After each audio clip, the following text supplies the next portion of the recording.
حرب مفتوحة سرع فيها العدو من خطاه وجدد في سلاحه وطريقة اختيار أهدافه. هذا ما أكده العميد فايش المسؤول عن العمليات في جيش البر، مفيدا أن العملية الإرهابية استهدفت تشكيلين عسكريين مختلفين بصفة متزامنة. وقع الهجوم على زوج تشكيلات في نفس الوقت وتقريبا بنفس الكيفية.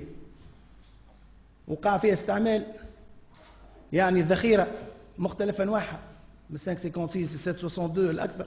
وقع فيها استعمال زاد كيف القنابل اليدويه، وكيف وقع فيها استعمال القذائف الار بي جي. الهجومات تدوم على زوج نقاط كلفونا 14 شهيد الله يرحمهم.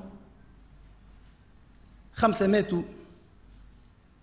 بالكرتوش، وعندنا 9 اللي شعلت فيهم النار، لانه شعلت النار وقت اللي ضربت الخيمه اليوم قاعدين فيها بالروكيت، ثم زاد كيف بالجرونات شعلت فيها النار وكان بلاستيك وغيره، وماتوا في بلاصتهم. بين المستشفى الجهوي بالقصرين والمستشفى العسكري بالعاصمة توزع جرحى الجيش الوطني، حيث تكاثفت جهود وزارتي الدفاع والصحة لإسعافهم.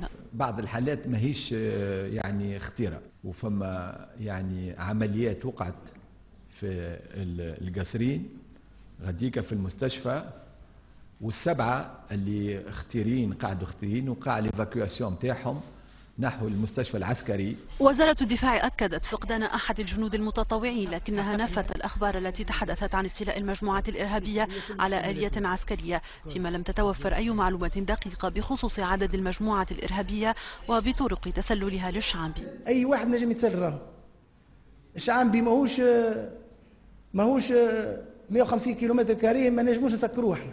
نجموا نعملوا فيه نقاط مراقبة، نجموا نعملوا فيه نقاط حاكمة. هذاك نجحنا باش عملناه في افريل الاخراني غدينا، لكن نوبيش هذه التسللات والكمائن هذه معروفه. الانفلتراسيون في لي زوبيراسيون ميليتير عمليه اللي تتم اذا كان انت فقت بها انتهى موضوعها، ما عادش انفلتراسيون. والكمين لازم يتم بسوربريز. العمليات الارهابيه كانت مباغته واسفرت عن مقتل احد الارهابيين. الارهابيين هذوما راهم مش باش يغلبونا، باش يوجعونا، كل مره يوجعونا، وين تواتيهم يوجعونا، ربما يألمونا، لكن في الأخير مش باش ينتصروا. فهمني؟ ما همش باش ينتصروا على الدولة. الدولة ستنتصر، الدولة بقواتها العسكرية والأمنية، الدولة بمواطنيها بمؤسساتها هي اللي باش تنتصر. رئيس أركان جيش البر أكد أيضا أن الإرهاب معركة الجميع في تونس، هي حرب شعب ضد الإرهاب.